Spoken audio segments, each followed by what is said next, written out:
Hello, my name is Elliot Roberts, and I'm founder and chief operating officer of Cinepros.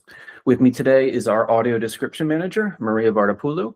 Today, I'd like to discuss why audio description is important, and Maria will elaborate and briefly demonstrate how it's done. And then Maria and I will wrap up with a discussion about some different aspects of audio description.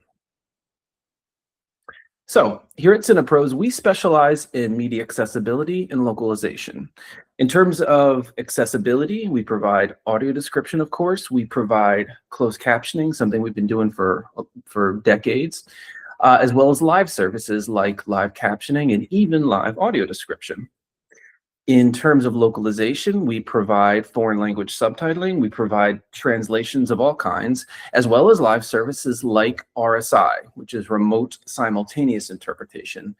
Think the UN, think earpieces. This is literally simultaneous real-time translation. We've been lucky enough to work with some wonderful partners over the years, including ESPN. So, what is audio description? Audio description is creative, thoughtful descriptions of the visuals involved in any presentation. Now, that presentation could be video, it could be live theater, it could be a museum. And those descriptions enable blind or low vision viewers to, along with the original accompanying audio, have a meaningful, hopefully enjoyable experience.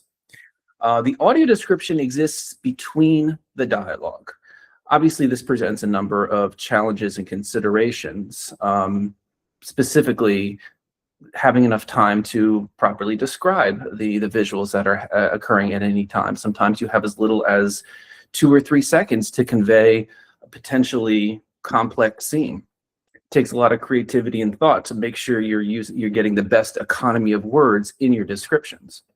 Occasionally, you'll encounter extended audio description, which is also a service we provide. Now, this entails literally manually extending the video to allow pauses for the audio description. So a video that was originally, say, 30 minutes may become 32 or 33 minutes long because we're essentially taking the remote, pausing the video, and allowing time for thorough, meaningful audio description. I find that the best audio describers are also writers. They know how to use words effectively and efficiently and concisely. Often they're referred to as language artists. The closest thing sighted viewers may experience to audio description would be sports radio. You turn on AM radio, you turn on a baseball game, and I mean, consider what's required when a commentator is reporting on a sporting event. It requires deep knowledge of the sport and the players, as well as a level of charisma and performance. The commentator's tone has to sort of match the thrill of the sport. So it's not just the words that convey the excitement, it's the way in which it's delivered. Audio description and closed captioning often go hand in hand, one providing accommodations for the blind while the other provides for the deaf. However, in the realm of media accessibility and localization, I would say that audio description requires the most creativity and originality. While closed captioning obviously displays the spoken dialogue at the bottom of the screen, we all know what closed captioning looks like, audio description requires original writing and deep insight and understanding of the experience of the blind viewer. It requires a level of empathy. Empathy in this case meaning the ability to put yourself in the shoes of a blind viewer and asking oneself, would the blind or low vision viewer understand what's going on and enjoy this audio description? Aside from this, audio description is generally required by law per the Americans with Disabilities Act, the ADA. This not only applies to government and public organizations, but contractors and NGOs that rely upon funding from the federal government. Now, the FCC mandates audio description for media, and the requirements are generally not as strict as the ADA. They require a certain number of hours of content to be audio described per year. This number usually increases year over year, and also continually applies to more broadcasters throughout the country in different locales.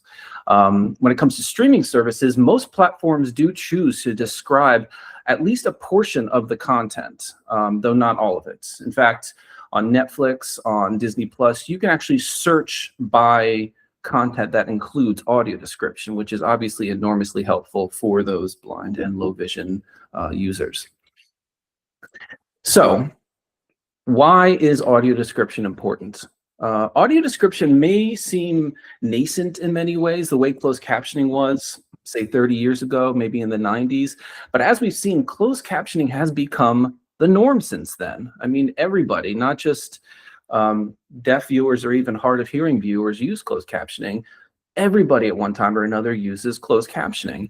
And that is where audio description is headed. Broadcasters and streamers and exhibitors search for ways to better reach their audience, and audio description enables that wider audience. But more importantly, it's the right thing to do, and no viewers should be excluded from this this golden age of content that we're currently experiencing. Never before in history have we had such a rich pool of content to consume, and it's a wonderful time to be involved in this.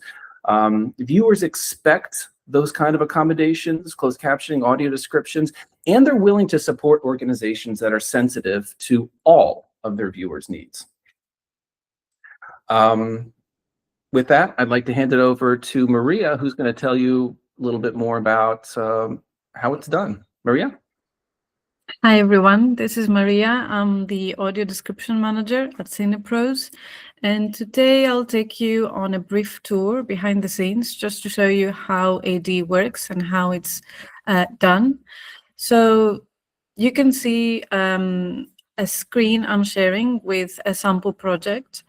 From a technical perspective, audio description is a fairly simple and straightforward process, but as Elliot mentioned before, it does require a good amount of research, creativity, empathy, and adaptability if it's to be done right. So technically what we do is we start a project, we first import the video, and the first step we need to take is to watch through the entire thing in order to identify gaps in dialogue and, more importantly, the scenes that we need to describe. Now, these gaps do not always occur close to the identified scenes, or maybe those gaps are not sufficiently long for us to include all the details we need. So in these cases, we either need to go for extended audio description, the manual insertion of pauses, or we have to make very important decisions about what to omit and what to include. Now, extended audio descriptions are a good option for things like, for example, documentaries or maybe educational videos where the flow is not as important as the detail and the content. However, we have found that blind viewers tend to consider too much detail and extended audio description as disruptive or even patronizing to some extent.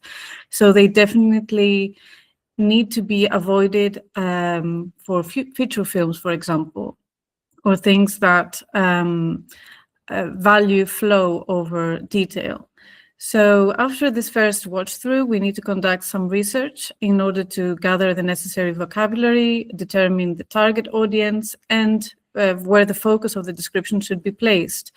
This is very important because depending on the target audience, the very same video could be described in many different ways. For example, we've had projects that are aimed at first graders. We've had videos that are aimed for teachers or viewers of documentaries. So depending on who is the viewer or the listener in this case, then the focus of the descriptions could potentially change drastically.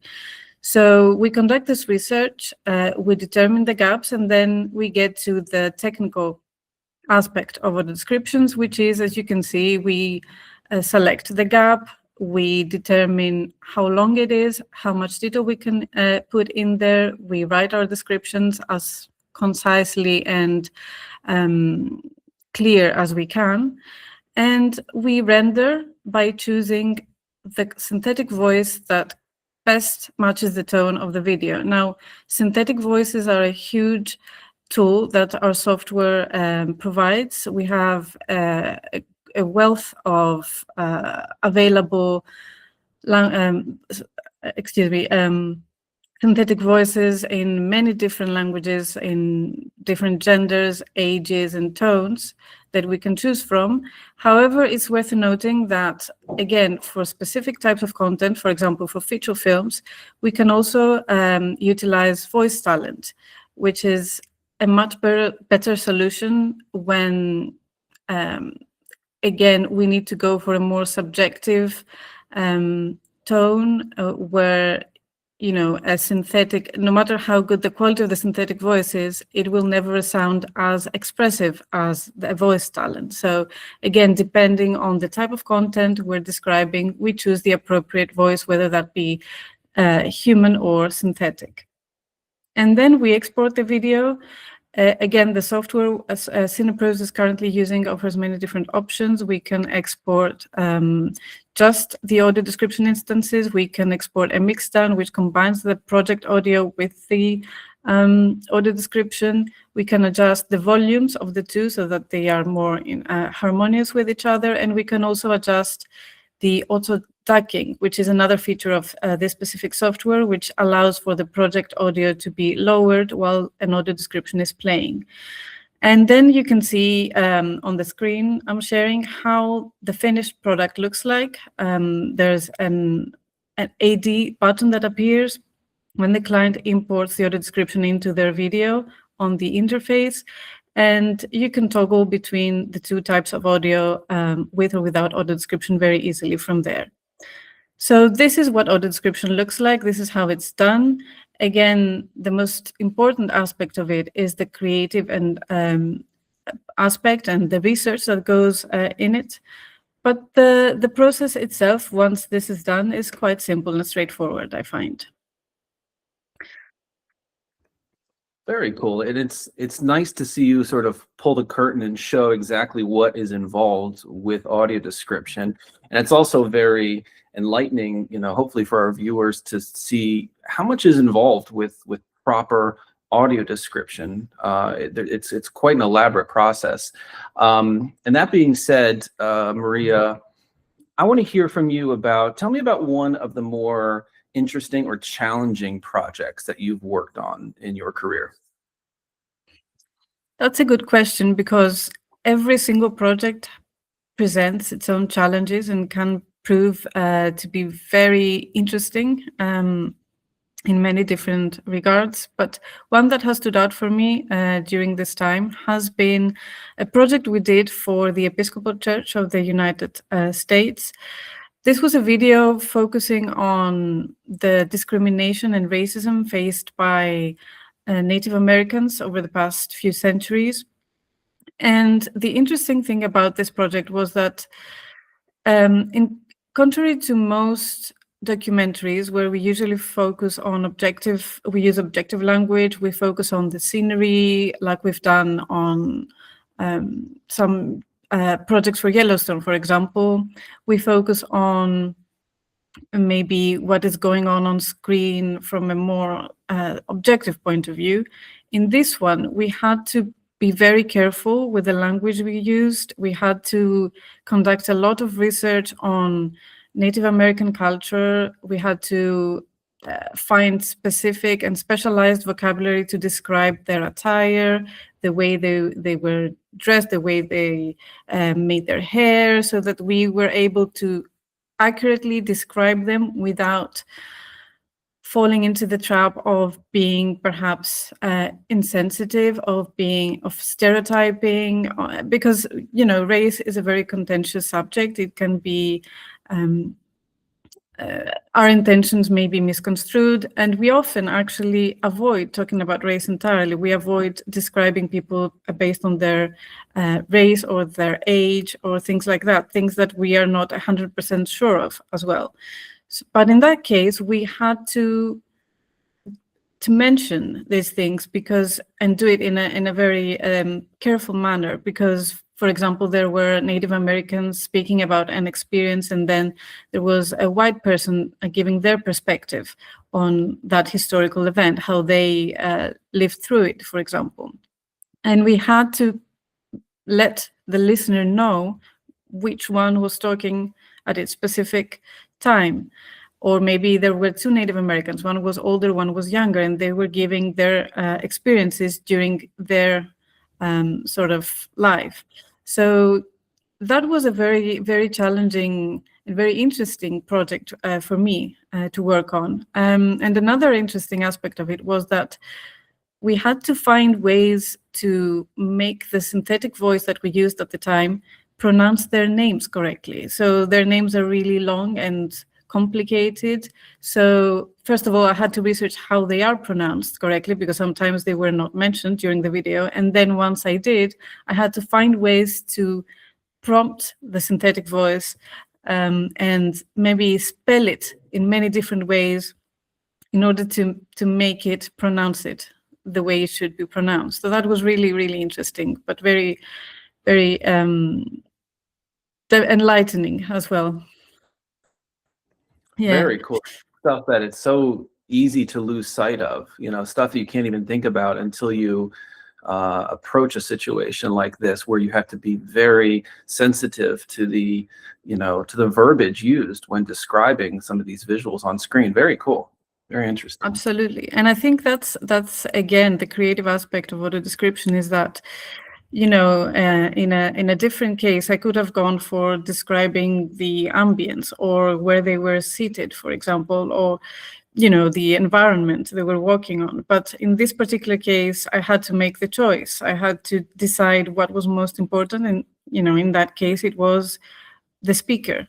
So as there's a famous quote by Margaret Funchal, who back in the 80s was one of the first people to delve into audio description. And she said that audio describers are, or should be, a verbal camera lens that could focus on many different things depending on the situation. You're not just an objective viewer. You have to zoom in or zoom out occasionally. So that's something that I keep in mind every time I work on a project. Very cool. I like that. It's a good quote. So as we've worked on many different projects now, where do you think audio description could be in 10 years' time? Okay. Fortunately, we have, when looking in the future, we sort of have a precedent with closed captioning, meaning if we look back, say, 30 years or even 40 years or even 50 years when closed captioning really started, we can see the evolution of where that went. And inevitably, that's going to be a similar evolution with audio description, because as we know, most media are not audio described right now.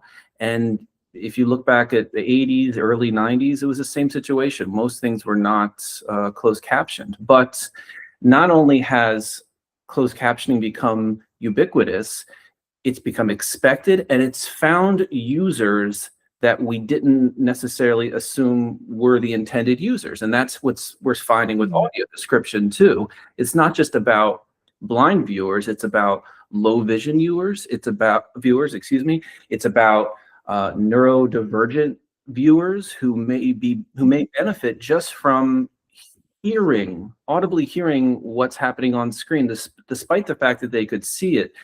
Having it recited to them helps them follow the narrative. So I would say in 10 years, obviously you're going to have more mandates coming down from the FCC. The ADA is probably going to be more, they're going to better codify what's required, what's expected with audio description. we may have more, so much has happened in the past 10 years with streaming and video that who knows where that's going to be in 10 years, and who knows how audio description is going to be playing a role in that in 10 years. So it's only growing. It really is. I'm excited to see where it's going to be in 10 years. I really am. Yeah, I definitely agree. And I actually think people tend to sort of diminish the amount of impact audio description could have, because people might think that, oh, we do not have blind clients, for example. We do not, our content is not aimed at this group of people. But again, as you mentioned, it's not just visually impaired people, although it's worth saying that according to some recent researches, visually impaired people just in the US alone is 8% of the population. So that's 20 million people that you're potentially losing as customers. It's not a small number at all, I don't think. But apart from that, again, as you mentioned, neurodivergent people could also benefit from having the facial expressions on actors described, or even auditory learners as well, could benefit greatly from it. So yeah, I agree. I definitely agree with what you said. Totally. And you mentioned earlier, you mentioned the use of synthetic voices. We're talking about where we see things in the future. A topic on a lot of people's mind is, do you think AI will ever be able to deliver effective audio description? What do you think about that? I think AI has provided us with a number of tools that facilitate the work that we do currently. For example, we can take those synthetic voices you mentioned. Their quality is amazing, and for us specifically, the software we use has voices from Google, from Microsoft, from many different platforms, and they are very good quality, and you can even adjust the emotion displayed for this voice. However, it is true that AI has evolved a lot over the past few years, but I do not think it's at a stage right now where it can fully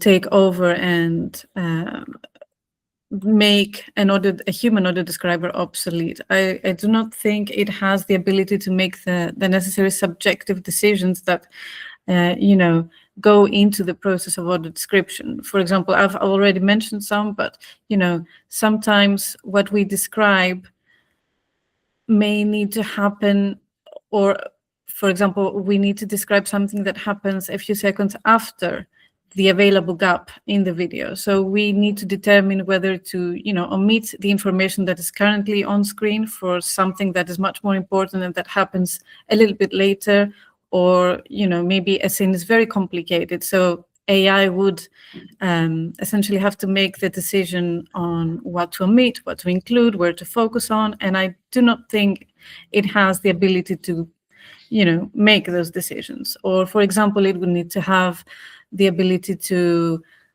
even select the synthetic voice that best matches and at the same time does not clash with the project audio. There's several things to take into consideration when working on a project, or even the language used. Again, as I mentioned, it could be first graders, your target audience. So the language you use is very different from what you would use for the viewers of this documentary I mentioned before. So again, these are all very, very subjective decisions, and I don't think AI is at a point where it can make them. So yeah. I think we're good for now. Yeah, and I think the key word that you mentioned is decision making, right? Because an AI can look at, let's say, a freeze frame, a scene from a video, and know that it has a man and a woman, and he's wearing a red shirt, and she is short and he is tall. AI could describe that. However, when you only have 4 seconds to describe that scene, can AI effectively decide what needs to be included and what needs to be omitted? that's where I think the difference is it really takes someone who can look at the greater context of the film, know what's important in those 4 seconds to convey in order for the blind or low vision viewer to be able to follow the narrative and enjoy it. Yeah, absolutely. So, just to wrap it up, why would you advise a business, to take a leap and invest in audio description for its video content? What would it stand to gain from it?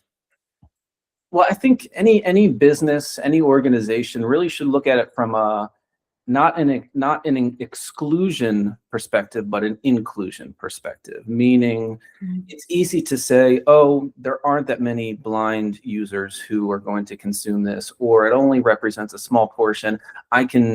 It's not that important. Instead, look at it from an inclusion perspective of how many more people can I reach by including audio description. I mean, in any business, whether you run a restaurant or you run a plumbing business, it doesn't matter. Your goal is always to reach the highest number of customers, right? To consume whatever you're selling. And audio description, closed captioning, any sort of accessibility consideration is always going to be a way to reach a broader audience. And on top of all that, it really is just the right thing to do. It's just not fair to that it would in any sense be acceptable to exclude any users or any viewers of the wonderful content that's available in this, like I said, golden age of video and content that we're experiencing right now. So that's true, and I do think that people, even those who do not belong in one of those groups, tend to look more favorably upon businesses that are inclusive, especially the younger generations nowadays. So it's definitely a good decision to make for any business. Absolutely, 100% agree. Well, Maria, it was wonderful chatting with you, and thank you to all the viewers who took the time to watch this. Hope it gave you some food for thought, and hopefully we'll talk soon. Thank you. Thank you.